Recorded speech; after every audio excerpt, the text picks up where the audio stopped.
Breaking overnight.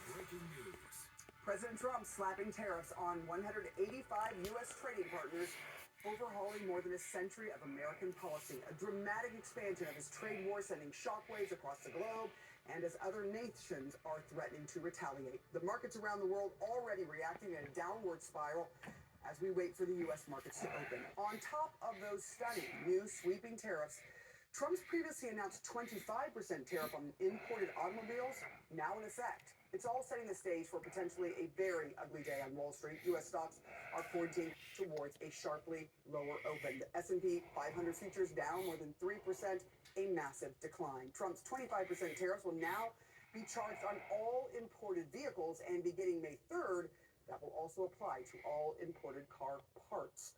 The move expected to hike car prices across the board, including on U.S.-made autos. Stock futures for American automakers also down this morning. And here's the impact for you. The auto tariffs will raise the cost of buying even an American-made car by about $4,000, according to analysts by Bank of America. I'm joined now by CNN anchor and business correspondent Rahel Solomon. Give us a sense of just the enormity of these new tariffs that are put in place at this time by Donald Trump. Yeah, enormous is a good way to put it this morning. So it's hard to picture a product, an industry, a country that does business with the U.S. that won't be touched by this in some way. I want to actually start with futures because, as you rightly pointed out, it is shaping up to be an ugly day. That's a technical term for it, an ugly day on Wall Street. Now, I can tell you that at about 4 a.m., futures were all solidly lower, but this is an actual acceleration from all of that. So as we get closer and closer to the opening bell, it looks like these losses are holding.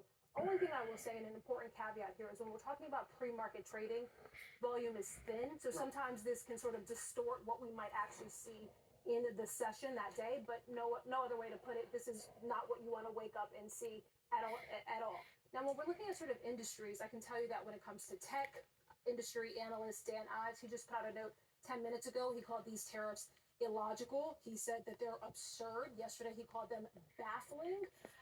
And when you sort of take a bigger picture out, when you look at a bird's eye view of what we're talking about here, China among the worst hit here, an additional 34% for China, Vietnam, Cambodia between 46 to 49% higher. So when we're talking about enormity, this is what we're talking about. Now, earlier this morning, I spoke to Brett Buttle, who's the co-executive director of the Small Business Roundtable, and he said, look, I'm concerned about the short-term impact of this. I'm concerned about stocks, but what he said he's really concerned about is the long-term impact in terms of hiring for small businesses. Take a listen to what he told me. Because of who small businesses employ and how they do their planning, there's a potential that it could also affect employment. It would allow businesses to not be able to project out as long or maybe hire as much as they should. So we're going to see some of the immediate effects of the stock market and the price on consumers. I also am worried this is going to affect the U.S.'s long-term growth in terms of how small businesses hire. Now, speaking of growth, obviously the president has said that these policies will actually be positive for economic growth. He said these will be positive, net positive for American businesses, consumers, net positive for the economy. Obviously, the debate on that is still out, and only time will tell. But clearly, Wall Street speaking very loudly here, both in the U.S. and around the world. And at this point, markets don't like it.